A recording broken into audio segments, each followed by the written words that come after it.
Hello guys, आज की video में मैं आपको बताऊंगा सैमसंग गैलेक्सी के आने वाले m31 स्मार्टफोन के बारे में।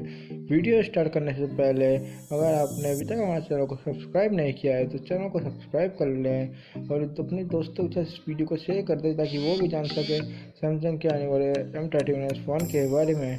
तो गाइस, ये फ़ोन लॉन्च होने वाला है 13 जुलाई को और इस फ़ोन में आपको मिलने वाला है 6.5 इंचेस का PPI एमोल्ड डिस्प्ले। और बात करें इसके प्रोसेसर की तो ऑक्टा कोर का 2.3 gigahertz quad core plus 1.7 gigahertz quad core मिल जाता है। और बात करें इसके रैम की तो रैम इसमें आपको मिलने वाली है 6 GB रैम और 128 GB इंटरनल स्टोरेज। और इसमें कैमरा आपको मिल जाता है 60 प्लस 12 प्लस 5 मेगापिक्सल का quad primary camera with LED flash के साथ।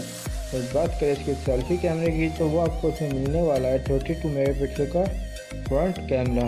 अगर बात करें इसके बैटरी की तो वो आपको मिल जाती है 6000 mAh की। और इसमें आपको फास्ट चार्जिंग का भी सपोर्ट मिलने वाला है। आखिरी में बात करते हैं इसके प्राइस की तो ये फ़ोन आपको पड़ने वाला है 16,999 रुपये में।